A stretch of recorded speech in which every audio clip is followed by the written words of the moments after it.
नमस्कार दोस्तों, स्वागत है आप सबका एक बार फिर से हमारे YouTube चैनल एस्ट्रो नॉलेज में।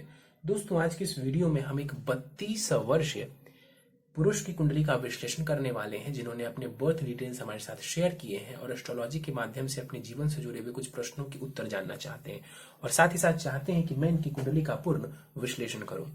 आगे बढ़ने से पहले हर बार की तरह आप सबसे निवेदन है, यदि अभी तक आपने हमारे YouTube चैनल को सब्सक्राइब नहीं किया है तो आप प्लीज इसे सब्सक्राइब कर दें और बेल आइकन को दबाना ना भूलें। साथ ही साथ दोस्तों, यदि आप सभी इसी प्रकार अपनी कुंडली का विश्लेषण करवाना चाहते हैं या फिर मुझसे संपर्क करना चाहते हैं तो स्क्रीन के ऊपर फ्लैश हो रहे व्हाट्सएप नंबर के ऊपर आप मुझसे संपर्क कर सकते हैं।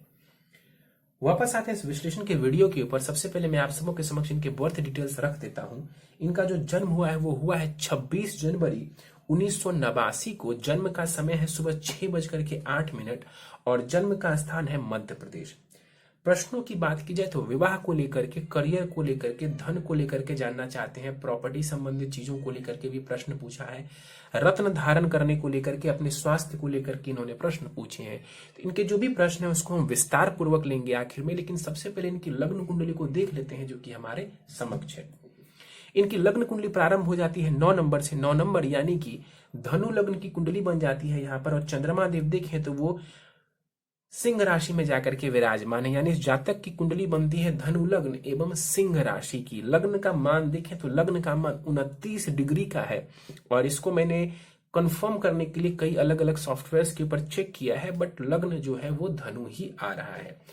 लग्न का मान 29 डिग्री होने की वजह से यहाँ पर लग्न का प्रभाव जो है वो बहुत ही कमजोर हो गया। लग्नेश है गुरु, त्रिक भाव में जाकर के बैठे हुए हैं 2 डिग्री के साथ। तो ध्यान देने वाली बात है कि लग्न एवं लग्नेश दोनों ही यहाँ पर कमजोर अवस्था में नजर आ रहा है। धनु लग्न इनकी बनती है कुंडली धनु लग्न की और राशि जो है वो सिंह है, यानी कि पूर्ण रूप से इस व्यक्ति के ऊपर अग्नि तत्व का प्रभाव है, क्योंकि लग्न से भी अग्नि तत्व प्रधान बनते हैं और राशि से भी अग्नि तत्व प्रधान बनते हैं। ऐसे लोगों के स्वभाव की बात की जाए जो धनु लग्न में पैदा हुए हैं तो ऐसे लोग अच्छे स्वभाव के माने जाते हैं। लक्ष्य के ऊपर इनका फोकस रहता है, अच्छे विचार वाले होते हैं, सत्य वचन बोलते हैं और सत्य वचन बोलने की वजह से ही जीवन में कई बार परेशानियों का सामना करना पड़ता है। आमतौर पर ऐसे लोग जो है वो ईश्वर की शरण में रहते हैं, ईश्वर की पूजा आराधना करते हैं, मेहनत करते हैं और जीवन में अच्छी जगह पर प्लेस होते हैं।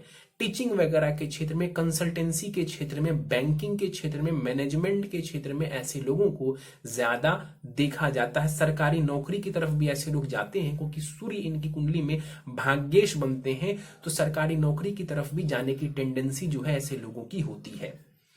इनकी कुंडली में ग्रहों को एक एक करके हम समझते हैं। लग्न में देखें तो शनि एवं शुक्र युति बना करके यहाँ पर बैठे हुए हैं। इस कुंडली में शनि एवं शुक्र दोनों ही मारक ग्रह माने जाएंगे।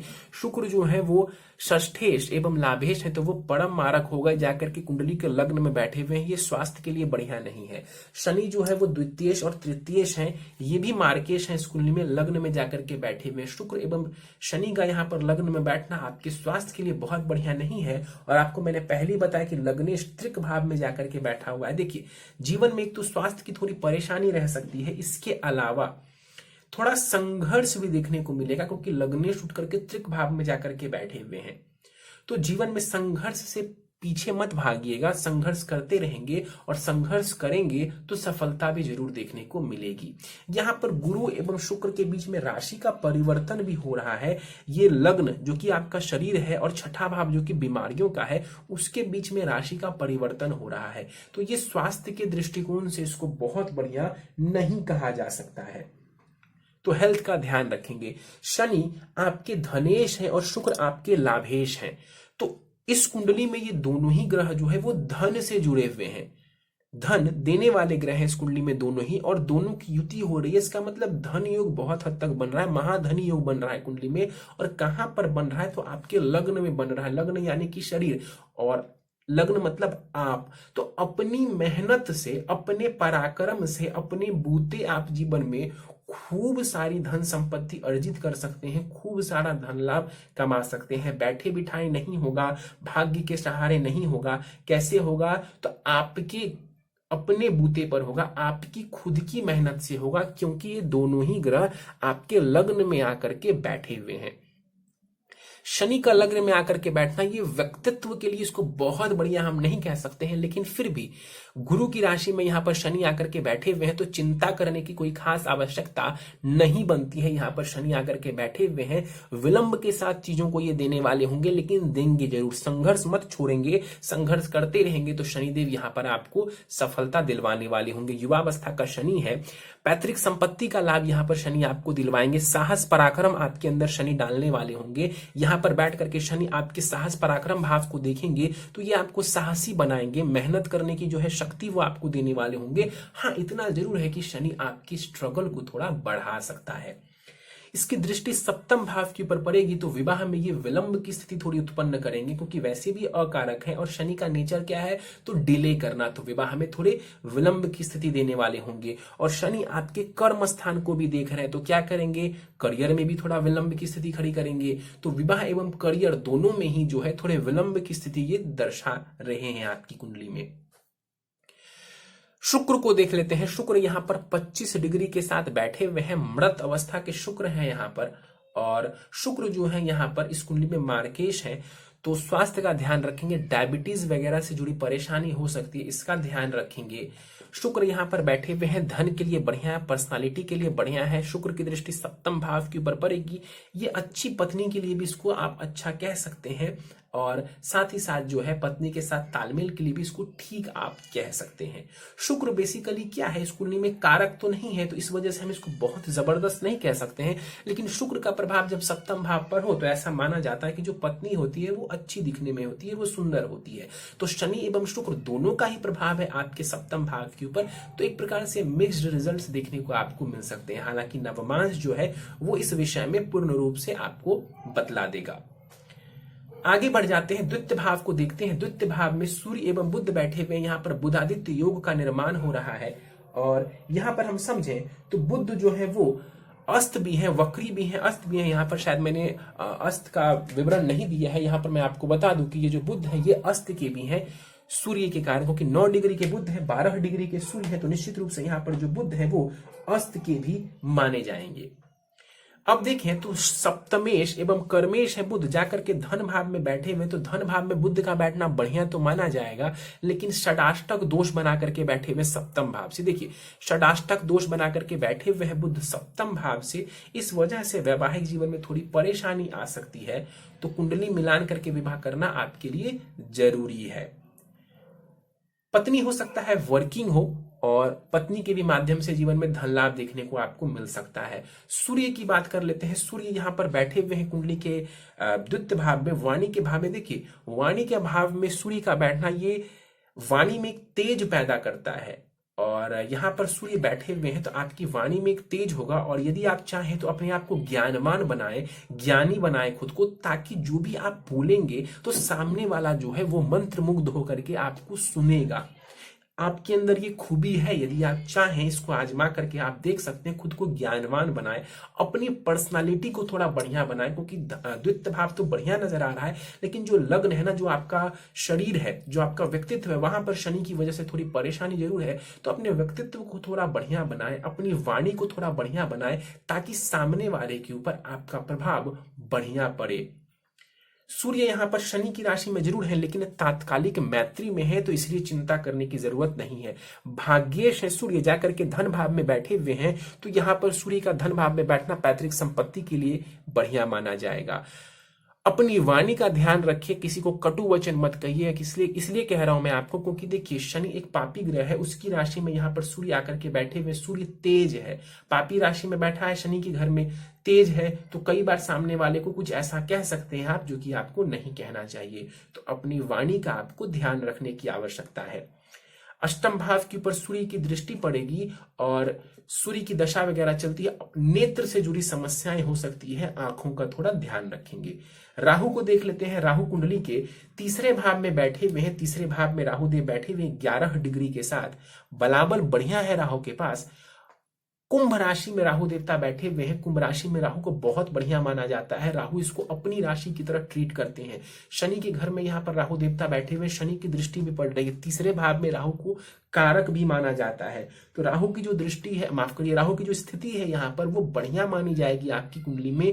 ये राहु आपको खूब मेहनत करवाएगा जीवन में, खूब संघर्ष करवाएगा आपको जीवन में। लेकिन यदि आप संघर्ष करते हैं, संघर्ष करने को आप तैयार हैं, प्रतिबद्ध है संघर्ष करने को, तो ये सफलता भी आपको देगा और उच्च कोटि की सफलता देगा। यदि आप संघर्ष नहीं करेंगे तो रिजल्ट ये होगा कि ये राहु आपको घुमाता रहेगा। यदि आप किसी एक दिशा में संघर्ष नहीं करेंगे तो रिजल्ट ये होगा कि ये राहु आपको अलग अलग चीजों के ऊपर घुमाता रहेगा और कोई भी टास्क आप कंप्लीट नहीं कर पाएंगे। तो बेहतर ये है आपके लिए कि कोई भी एक क्षेत्र चुन लें, कोई भी एक गोल चुन लें और उसके ऊपर पूर्ण रूप से समर्पित होकर के कार्य करेंगे। तो यहाँ पर राहु देवता आपको बहुत ही अच्छी सफलता दिलवाने वाले होंगे। तीसरे भाव में राहु को बढ़िया माना गया है, राहु को कारक माना गया है। यहाँ पर राहु कहीं से भी खराब नहीं माना जाएगा। राहु की दृष्टि पड़ेगी कुंडली के सप्तम भाव के ऊपर, विवाह भाव को राहु देखेंगे तो यहाँ पर वैवाहिक जीवन में थोड़ी सी मतभेद की स्थिति दे सकते हैं, लेकिन कोई चिंता करने की जरूरत नहीं है। उच्च की दृष्टि है तो कोई खास परेशानी देखने को नहीं मिलेगी। ये जरूर हो सकता है कि आप दोनों का मत अलग अलग हो, लेकिन मत अलग अलग होने से झगड़ा ही हो जाएगा, ऐसा नहीं है। राहु की दृष्टि देखा जाए कुंडली के भाग्य भाव के ऊपर पड़ेगी, चंद्रमा के ऊपर पड़ेगी। चंद्रमा को जब भी राहु देखेंगे तो मन में कई प्रकार के विचार आएंगे, जिस वजह से डिसीजन लेने में आपको परेशानी देखने को मिलेगी, कंसंट्रेशन की परेशानी होगी। राहु की दृष्टि कुंडली के लाभ स्थान के ऊपर पड़ेगी, इस वजह से मेहनत के ही माध्यम से आप जीवन में खूब सारा धन लाभ अर्जित कर सकते हैं। मंगल को देख लेते हैं। मंगल कुंडली के पंचम भाव में बैठे हुए 10 डिग्री के साथ कुमार अवस्था में यहाँ पर मंगल देवता बैठे हुए, बल ठीक है, अच्छा है मंगल के पास। अपने घर में ये मंगल देव बैठे हुए हैं, मूल त्रिकोण राशि में यहाँ पर मंगल देव बैठे हुए हैं, तो काफी बली माने जाएंगे यहाँ पर मंगल देवता। पंचमेश है, शिक्षा संतान भाव के स्वामी ग्रह है, विदेश भाव के स्वामी ग्रह है और पंचम भाव में ही बैठे हुए। देखिए मंगल की स्थिति यहाँ पर दर्शा रही है इस बात को कि ये शिक्षा संतान दोनों ही क्षेत्रों में आपको सफलता दिलवाने वाली है। मेहनत करेंगे तो शिक्षा में भी सफलता मिलेगी और अच्छी संतति भी आपको देखने को मिल जाएगा। यहाँ पर मंगल की दृष्टि पड़ेगी कुंडली के अष्टम भाव के ऊपर, तो मंगल की दशा वगैरह चलती है तो चोट चपेट का योग बन जाता है, इसलिए गाड़ी वगैरह चलाते हैं तो थोड़ी सावधानी से चलाएंगे, यात्राएं थोड़ी सावधानी से करेंगे। मंगल की दृष्टि लाभ स्थान पर पड़ेगी तो ये धन लाभ के लिए बढ़िया है, ज्ञान के ही माध्यम से धन का लाभ आप करें, ये आपके लिए बढ़िया है। इसके अलावा जो है मंगल की दृष्टि 12वें खाने के ऊपर पड़ेगी, विदेश जाना, विदेश की यात्राएं, धन का व्यय, ये सब यहाँ पर नजर आ रहा है। गुरु को देख लेते हैं। 2 डिग्री के साथ यहाँ पर गुरु बैठे हुए हैं, मृत अवस्था का ये गुरु है और ध्यान से देखें तो आपका लग्न 29 डिग्री का है, वो भी बहुत कमजोर है, गुरु भी बहुत कमजोर है। तो यहाँ पर स्वास्थ्य के लिए बहुत बढ़िया नहीं कही जा सकती है स्थिति, तो गुरु को थोड़ा बलवान करेंगे। स्टोन से ज्यादा, रत्न से ज्यादा बेहतर ये है कि इस गुरु को आप किसी और माध्यम से, पूजा पाठ के माध्यम से, मंत्रों के माध्यम से इसको आप बेहतर करेंगे। उपाय में आखिर में आपको बता दूंगा, लेकिन यहाँ पर रत्नों से ज्यादा फायदा जो है आपको गुरु तब करेंगे जब आप इसको मंत्रों के माध्यम से, पूजा पाठ के माध्यम से बेहतर करने का प्रयास करते हैं। छठे भाव में गुरु बैठे हुए हैं, शत्रु के घर में बैठे हुए हैं, तो डायबिटीज का ध्यान रखेंगे, पेट से संबंधित समस्या दे सकते हैं, डाइजेशन की परेशानी यहाँ पर गुरु दे सकते हैं, इसका आपको ध्यान रखने की जरूरत है। लिवर की परेशानी कई बार गुरु देते हैं, जॉन्डिस तक ये गुरु करवा सकता है, इसका ध्यान रखने की आवश्यकता है। तो ध्यान अपने खान पान का रखेंगे। गुरु की दृष्टि पड़ेगी कुंडली के 10वें भाव के ऊपर, करियर के लिए ये बहुत ही बढ़िया है। गुरु की दृष्टि जो कर्म स्थान के ऊपर पड़ रही है, करियर में ये आपको बहुत लाभ देने वाला है। कुंडली के 12वें भाव के ऊपर जो गुरु की दृष्टि पड़ेगी, ये आपके विदेश जाने और धन के व्यय को भी दर्शाता है। और द्वितीय भाव के ऊपर गुरु की दृष्टि, ये आपके धन के लिए बढ़िया माना जाएगा। 9वें भाव को देख लेते हैं। चंद्रमा एवं केतु यहाँ पर बैठे हुए हैं। चंद्रमा केतु की युति ग्रहण दोष का निर्माण करती है। और एक बात और बता दो कि चंद्रमा यहाँ पर केमद्रम दोष में भी है, क्योंकि चंद्रमा के आगे पीछे कोई ग्रह नहीं है और साथ में केतु बैठे हुए, तो केमद्रम दोष एवं ग्रहण दोष यहाँ पर आपकी कुंडली में चंद्रमा को लग रहा है, जिस वजह से आपका जो मन है वो बहुत अशांत रह सकता है। चंद्रमा केतु यहाँ पर साथ में बैठे हुए, जीवन में कई बार अकेलापन आपको महसूस हो सकता है और केतु बैठे हुए हैं साथ में, इस वजह से ऐसी स्थिति देखने को मिल सकती है। अध्यात्म वगैरह में रुचि लेना आपके लिए फायदेमंद रहने वाला है। 28 डिग्री का चंद्रमा है, यहाँ पर मृत अवस्था के चंद्रमा है, बल भी बहुत कम है चंद्रमा का। अष्टमेश है चंद्रमा, जाकर के कुंडली के 9वें भाव में ये बैठे हुए। देखिए भाग्य में थोड़ा उतार चढ़ाव देंगे यहाँ पर चंद्रमा केतु, और भाग्य से जो जुड़ा हुआ लाभ है वो पूर्ण रूप से नहीं मिल पाएगा आपको। सूर्य आपका खराब नहीं है, लेकिन जो कुंडली का नवम भाव है, यहाँ पर चंद्रमा और केतु जो बैठे हुए, इस वजह से भाव में भाग्य संबंधित फ्लक्चुएशन आपको देखने को मिलेगा, यानी एक समान जो भाग्य का सहयोग है वो आपको देखने को शायद ना मिले। चंद्रमा की दृष्टि पड़ेगी कुंडली के तीसरे भाव के ऊपर, जिस वजह से यहाँ पर जो है आपको क्रिएटिविटी भी ये चंद्रमा देने वाला होगा। इसके अलावा जो है केतु यहाँ पर बैठे हुए हैं और नवम भाव में केतु बैठे हुए हैं, तो भाग्य के लिए ये ठीक है। सूर्य की राशि में यहाँ पर केतु बैठा हुआ, इसलिए इसको बहुत जबरदस्त हम इसको नहीं कहेंगे। भाग्य में जो है उतार चढ़ाव देखने को मिलेगा, एक समान भाग्य आपका सहयोग नहीं करेगा। बलाबल केतु के पास अच्छा माना जाएगा। 11 डिग्री का केतु है, कुमार अवस्था का ये माना जाएगा। आगे बढ़ने से पहले, दशाओं पर जाने से पहले आपकी कुंडली के कुछ भाव के बारे में आपको और जानकारी दे। कुंडली के द्वितीय भाव को ध्यान से देखेंगे तो एक तरफ जो है वो राहु बैठा हुआ है, दूसरी तरफ शनि बैठे हुए, बीच में है द्वितीय भाव जो कि धन का भाव होता है, परिवार का भाव होता है। इसको पाप कर्तरी लग रहा है क्योंकि दो पापी ग्रह इस भाव के आगे पीछे बैठे हुए हैं। पाप कर्तरी लगने की वजह से जो द्वितीय खाना है आपका वो अब थोड़ा पाप प्रभाव में आ गया, जिस वजह से यहाँ पर सूर्य का जो लाभ है वो कम मिलेगा। धन संपत्ति का जो लाभ है, धन संबंधित जो लाभ है, वहां पर परेशानी देखने को मिल सकती है। उसी प्रकार प्रॉपर्टी के भाव को देखिए, एक तरफ राहु है, दूसरी तरफ मंगल है, बीच में है प्रॉपर्टी का भाव। इसको पाप कर्तरी लग रहा है कुंडली के चतुर्थ भाव को भी, तो ये सुखों के लिए बहुत अच्छा है, इसको हम नहीं कह सकते हैं। हाँ, इतना जरूर है कि कुछ उपाय वगैरह करके पूरी कुंडली को एक जो है पॉजिटिविटी दी जा सकती है। राहु की महादशा आपको चल रही है 15 मई 2029 तक राहु की महादशा आपको रहने वाली है, और राहु की महादशा में आपको फिलहाल बुध की अंतरदशा चल रही है। देखिए, राहु की महादशा में बुध की अंतरदशा वैसे तो अच्छा रिजल्ट देती है, ये समय कोई खराब समय नहीं कहा जाता है, लेकिन आप ध्यान से देखिए, राहु और बुध द्विद्वादश दोष में बैठे हुए हैं, यानी कि राहु से जो बुध है वो 12वें भाव में जाकर के बैठा हुआ है। जब भी दशा अंतरदशा लॉर्ड के बीच में द्विद्वादश का दोष हो जाए, षडाष्टक दोष हो जाए, तो ये जो है शुभ परिणाम बहुत अच्छे तरीके से नहीं दे पाता है। इसी वजह से राहु में बुध की भी स्थिति की दशा में भी आपकी स्थिति कोई बहुत बेहतर नहीं हुई। आपके प्रश्नों को ले लेते हैं। आपने पूछा है कि वास्तव मेरा लग्न कौन सा है। कुछ एस्ट्रोलॉजर मुझे मकर लग्न बताते हैं, कुछ धनु लग्न बताते हैं। देखिए, मैंने 2-3 सॉफ्टवेयर पर चेक किया है और ये काफी प्रोफेशनल सॉफ्टवेयर्स हैं, इनके ऊपर आपका जो लग्न है वो धनु लग्न ही आ रहा है। तो मेरा यही मत है कि आपका जो लग्न है वो धनु है। यदि आपने जो समय दिया है वो एक्यूरेट है तो धनु लग्न यहां पर नजर आ रहा है। विवाह में दिक्कत आ रही है, विवाह कब तक होगा, लड़की कैसी होगी, शादी किस दिशा में होगी। देखिए, विवाह में दिक्कत की जहां तक बात है तो विवाह का योग तो आपका बना हुआ है, ऐसा नहीं है कि विवाह का योग नहीं बना हुआ है। 2021 और 2022 में विवाह का योग पूर्ण रूप से बना हुआ है आपकी कुंडली में, इसमें कहीं कोई दो राय नहीं है। आप प्रयत्न करेंगे तो 2021 एवं 2022 में ही आपके विवाह होने के योग पूरी तरह से बने हुए हैं। अभी गुरु का जो गोचर होने वाला है कुंभ राशि में, ये बहुत हद तक आपको सपोर्ट करेगा। विलंब की जहां तक बात है तो शनि की दृष्टि का पड़ना विलंब का कारण हो सकता है। शनि के साथ साथ राहु की भी दृष्टि सप्तम भाव के ऊपर पड़ रही है, तो इसको बहुत शुभ नहीं कह सकते हैं। सप्तमेश जो बुध है वो अस्त के होकर के कुंडली में बैठे हुए हैं। इन्हीं सब कारणों से विवाह में जो है वो थोड़ा डिले देखने को मिल रहा है आपको।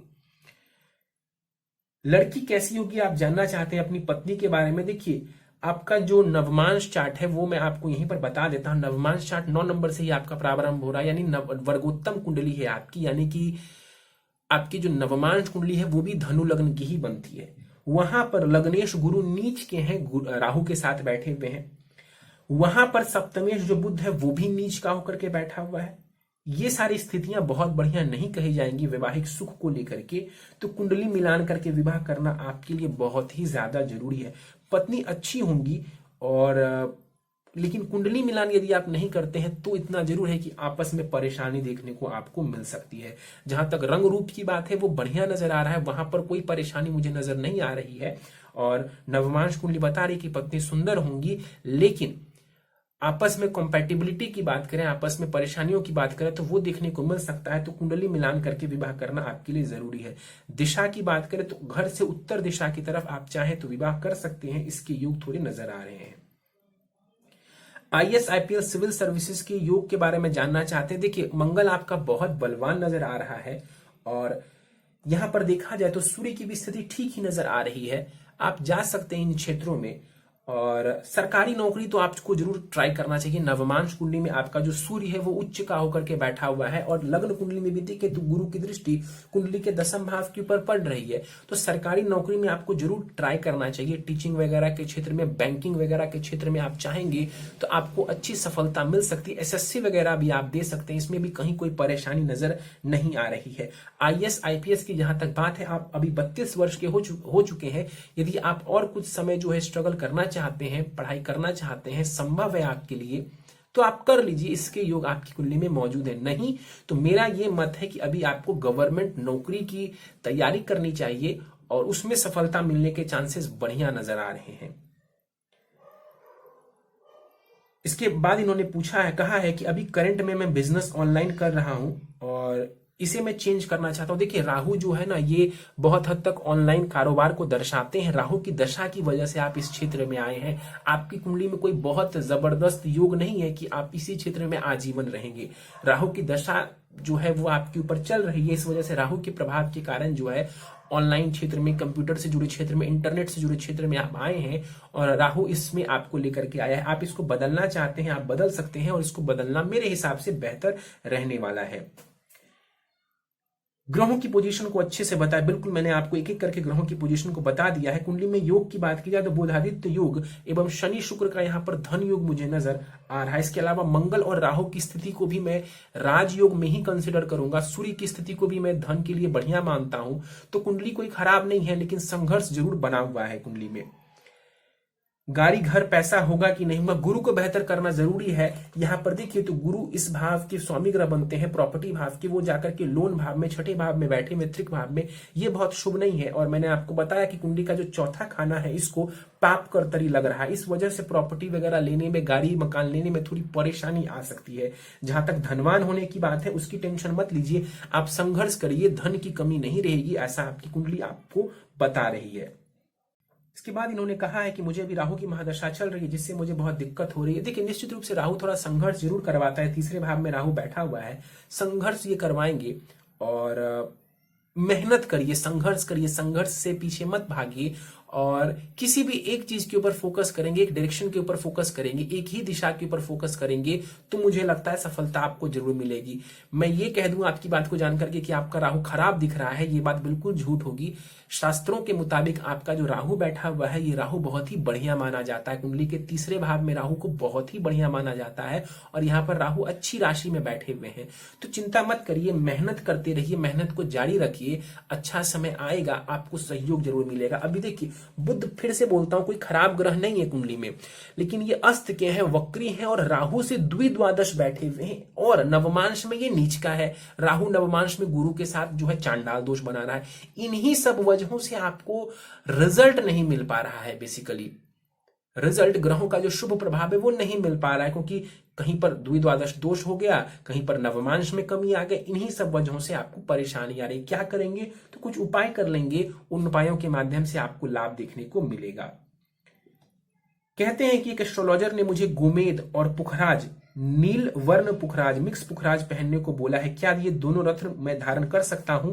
क्या ये रत्न मुझे सूट करेंगे या फिर नहीं? मेरे हिसाब से आपको ना तो राहु के रत्न की जरूरत है, आवश्यकता है, ना ही आपको गुरु के रत्न की आवश्यकता है।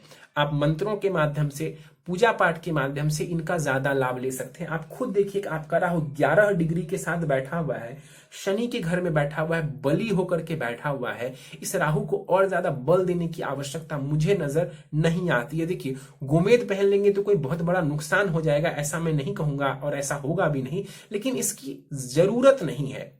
गोमेद धारण करने की कोई आवश्यकता आपको नहीं है। जिन्होंने भी आपको ये कहा है कि गोमेद आप धारण कर सकते हैं, उन्होंने गलत नहीं बोला है। तीसरे खाने में राहु है, आप गोमेद धारण कर सकते हैं, लेकिन मुझे इसकी जरूरत महसूस नहीं हो रही है आपकी कुंडली को देख करके। और गुरु के रत्न की जहां तक बात की जाए तो छठे भाव में गुरु बैठे हुए हैं। यदि डाइजेशन से जुड़ी परेशानी नहीं है, कर्ज की परेशानी नहीं है, तो आप गुरु का रत्न पुखराज धारण कर सकते हैं। यदि कर्ज की परेशानी है, लोन वगैरह की परेशानी है, इसके अलावा स्वास्थ्य की परेशानी है, उसमें भी पेट से जुड़ी हुई, तो पुखराज को अवॉइड करना आपके लिए बढ़िया रहेगा। उससे बेहतर है कि पूजा पाठ के माध्यम से आप इसको ठीक करने का प्रयास करें या बल देने का प्रयास करें। पन्ना स्टोन धारण किया है पिछले 1 साल से मैंने, लेकिन इसका कोई खास फायदा मुझे नहीं हुआ। देखिए, पन्ना रत्न आप धारण कर सकते हैं। जिन्होंने भी आपको सजेशन दिया है पन्ना धारण करने का, उन्होंने गलत सजेशन आपको नहीं दिया है। नवमांश में आपका जो बुध है वो बहुत कमजोर हो रहा है, आपके विवाह भाव का एवं आपके कर्म स्थान का स्वामी ग्रह है बुध। तो आपने जो पन्ना रत्न धारण किया है वो ठीक धारण किया, उसको मैं गलत नहीं बोलूंगा। और यदि धारण कर लिया है तो उतारने की आवश्यकता नहीं है। फायदा नहीं हुआ, इसके पीछे का बहुत कारण हो सकता है। आप एक बार रत्न को चेक करवा लें कि रत्न की क्वालिटी क्या है, और अगर वो सब कुछ ठीक है फिर भी ये लाभ नहीं दे रहा तो फिर ये आश्चर्य की बात है, क्योंकि मुझे लगता है कि पन्ना का रत्न धारण करने के बाद विवाह में और करियर में आपको लाभ मिलना चाहिए। इसके बाद ये कहते हैं कि किसी काम में मेरा मन नहीं लगता है, मानसिक तनाव ज्यादा रहता है। चंद्रमा के ऊपर राहु का प्रभाव है, इसके पीछे का कारण यही है। और आपका जो चंद्रमा है वो केमद्रम दोष में भी है। क्या सर मुझे तंबाकू खाने की आदत है जो मैं बहुत ज्यादा मात्रा में खाता हूं, छोड़ना चाहता हूं लेकिन मैं छोड़ नहीं पा रहा हूं। देखिए, राहु की दशा एडिक्शन देती है। राहु में जब शनि आया होगा तो वहां से ये एडिक्शन की प्रवृत्ति और भी ज्यादा बढ़ती है। वैसे तो राहु की दशा ही एडिक्शन को दर्शाती है। एक बात आपको और बता दूं कि आपका जो राहु बढ़िया था या बढ़िया है, इसको आपने और खराब किया इन सब चीजों की लत लगा करके। जैसे ही आप नशे का सेवन करते हैं, राहु शनि जैसे ग्रह वैसे ही एक पापी ग्रह है, और जैसे ही आप इन चीजों का सेवन करेंगे तो ये और पाप प्रभाव देना शुरू कर देते हैं। ये और भी ज्यादा पाप प्रभाव देना शुरू कर देते हैं। जब राहु की दशा, शनि की दशा चले और वो गड़बड़ हो कुंडली में या नहीं भी हो, तो उस दौरान चाहिए कि आप पूजा पाठ में लग जाइए, सात्विक रहिए। इन सब के रहने के बाद जो है इनका जो पाप प्रभाव है वो कम होता है। आपने उल्टा किया, इनके आने के बाद जो है आपने क्या कर लिया, तो आप तंबाकू के सेवन को कर रहे हैं, तंबाकू का सेवन कर रहे हैं, जिस वजह से इसका जो नैसर्गिक स्वभाव है, पापी स्वभाव है, वो प्रबल हो गया आपके ऊपर। हमेशा याद रखिए कि राहु शनि पापी ग्रह है, मेलेफिक ग्रह है। आपकी कुंडली में ये बढ़िया बैठा है तो आपको इसको बढ़िया बनाए रखने के लिए प्रयत्न करना होगा। ईश्वर ने और आपके पिछले जन्म के कर्म ने आपको अच्छा राहु दिया। अब आप क्या कर रहे हैं, इस जन्म में आप इसको खराब बनाने पे तुले हुए हैं। और हम सभी को पता है कि नेगेटिविटी कलयुग में ज्यादा प्रभावी होती है। तो मेरा यही मानना है कि आप कोशिश करें, इसको धीरे धीरे कम करें। अचानक नहीं कम कर सकते तो धीरे धीरे कम करें। नहीं संभव है तो इसके इलाज की कोशिश करें। बहुत सारे ऐसे उपचार केंद्र होते हैं, वहां पर जाएं। अदरवाइज मुझे लगता है कि ये तंबाकू का सेवन आपके लिए और आपके स्वास्थ्य के लिए बहुत ज्यादा हानिकारक है। अंदर ही अंदर मुझे बहुत कमजोरी महसूस होती है, आलसपन बना रहता है। हाँ ठीक है, शनि लग्न में बैठे हुए हैं, लग्नेश गुरु छठे भाव में है, तो आलसपन का कारण तो कुंडली में मौजूद है, उसमें कोई बहुत बड़ी आश्चर्य की बात नहीं है। भूख कम लगती है, डाइजेशन खराब रहता है। देखिए, अभी मैंने आपका सवाल पढ़ा कि आपका डाइजेशन खराब रहता है, तो पुखराज अवॉइड करें। पुखराज धारण करने से परेशानी थोड़ी ज्यादा आपकी बढ़ सकती है। गुरु को बेहतर करें, गुरु को बेहतर करने से ये स्थिति थोड़ी बेहतर आपकी हो जाएगी। वीकनेस के कारण हाथों में कंपन होता है। देखिए, मुझे ऐसा लगता है कि फिर आपको अपने खान पान का ध्यान रखने की आवश्यकता है। आपको यदि संभव हो तो किसी अच्छे डॉक्टर से आप सलाह ले सकते हैं। मुझे इसके पीछे का कारण जो नजर आ रहा है वो नजर आ रहा है आपका खान पान गड़बड़ है। आपकी कुंडली में मैंने पहले ही आपको सचेत किया हुआ है कि जो आपके स्वास्थ्य का खाना है, जो बीमारी का भाव है, उसके बीच में राशि परिवर्तन हो रहा है। तो आपको अपने हेल्थ को कभी भी इग्नोर नहीं करना चाहिए। तो जो भी परेशानी आ रही है, परेशानी को बड़ा मत बनाइए। उससे पहले डॉक्टर से कंसल्ट करिए और कोशिश करिए कि उन परेशानियों को आप दूर करें। नवमांश को एक बार और डिस्कस करते हैं। मंगल जो है वो नीच का होकर के केतु के साथ जाकर के बैठा हुआ है, तो यहां पर जो मंगल बहुत बलवान नजर आ रहे हैं वो थोड़े से यहां पर कमजोर होकर के नवमांश में बैठे हुए। तो गुरु और मंगल, इन दोनों ग्रहों का प्रभाव नवमांश में बहुत कमजोर है। यानी कि गुरु भी पीड़ित है, बुध भी नीच के हैं, मैंने बताया था आपको, और मंगल भी पीड़ित और नीच के हैं। इन्हीं सब वजहों से लग्न कुंडली आपकी कोई बहुत खराब नहीं है, लेकिन बार बार मैं कहता हूं कि फलित जब हम करते हैं, जब ग्रहों के प्रभाव को देखते हैं, तो नवमांश को एक दृष्टि में जरूर देखते हैं। और नवमांश कुंडली कमजोर होने के कारण जो है आपको ग्रहों का, यहां पर जो ग्रह अच्छे बैठे हुए हैं, उन अच्छे बैठे ग्रहों का भी फल नहीं मिल पा रहा है। क्या करेंगे? कुछ उपाय दे रहा हूं। इन उपायों को करने से मेरा ऐसा मत है कि आपको लाभ देखने को जरूर मिलेगा। जो पन्ना आपने धारण किया हुआ है उसको आप धारण किए रहिए। शीघ्र विवाह करना चाहते हैं तो बुधवार का व्रत कर सकते हैं। बुध आपके सप्तमेश हैं, इसलिए बुधवार का व्रत नहीं दिया है, उपपदा को देख करके दिया है। तो बुधवार का व्रत करने से आपका विवाह शीघ्र हो जाएगा। हर गुरुवार विष्णु सहस्त्र नाम का पाठ करेंगे, ये बहुत जरूरी है आपके लिए। हर सोमवार शिवलिंग के ऊपर जल दूध से अभिषेक करेंगे। नित्य हनुमान चालीसा एवं गणेश अथर्वशीर्ष का पाठ करेंगे। बुधवार को गणेश जी को दूर्वा एवं लड्डू का भोग लगाएंगे। नित्य महामृत्युंजय मंत्र का जाप करेंगे, एक माला। संभव हो तो सुबह शाम करें, नहीं संभव हो तो कम से कम एक समय जरूर कर लें। गले में 5 मुखी रुद्राक्ष धारण करने, बहुत ही सस्ता आता है 5 मुखी रुद्राक्ष। आपको 5 मुखी रुद्राक्ष धारण करने हैं। लाल धागे में इसको पिरो करके आप शुक्ल पक्ष के सोमवार की प्रातः काल को लाल धागे में इसको आप धारण कर सकते हैं। इन सभी उपायों को करने से मेरा ऐसा मत है कि आपको ईश्वर की कृपा की वजह से बहुत ज्यादा सहयोग देखने को मिलेगा। जीवन में लाभ की अनुभूति होगी, सुखों की अनुभूति होगी। और जो भी आपके तंबाकू खाने की आदत है या जो भी गलत लत है उसको दूर करने की कोशिश करें। अदरवाइज ये एडिक्शन जो है आपको बहुत हद तक हेल्थ से जुड़ी हुई परेशानी दे सकता है। कुंडली में पहले से ही स्वास्थ्य की परेशानी मौजूद है और ऊपर से आप उसको और बढ़ावा दे रहे हैं। आप खुद ही समझ सकते हैं इसका परिणाम गंभीर हो सकता है। तो इन सब चीजों को आप करते हैं, इन उपायों को करते हैं और जो सुझाव मैंने आपको दिए हैं उन सुझावों को आप यदि फॉलो करते हैं तो मुझे पूरी उम्मीद है कि आपको आगे जाकर के एक अच्छा भविष्य खुद का देखने को मिलेगा। चलिए तो दोस्तों, ये था इस 32 वर्ष युवक की कुंडली का विश्लेषण। मुझे उम्मीद है कि आपको हमारे कुंडली विश्लेषण का कार्यक्रम पसंद आया होगा। यदि कार्यक्रम पसंद आया तो आप इसे लाइक करें, शेयर करें। अभी तक आपने हमारा YouTube channel astro knowledge subscribe नहीं किया है तो आप प्लीज इसे सब्सक्राइब कर दें और बेल आइकन को दबाना ना भूलें। साथ ही साथ दोस्तों, यदि आप सभी इसी प्रकार अपनी कुंडली का विश्लेषण करवाना चाहते हैं या फिर मुझसे संपर्क करना चाहते हैं तो स्क्रीन के ऊपर फ्लैश हो रहे व्हाट्सएप नंबर के ऊपर आप मुझसे संपर्क कर सकते हैं। और ज्यादा जानकारी के लिए आप नीचे डिस्क्रिप्शन बॉक्स को भी चेक कर सकते हैं। इस वीडियो में फिलहाल इतना ही दोस्तों, आप सभी का बहुत बहुत धन्यवाद।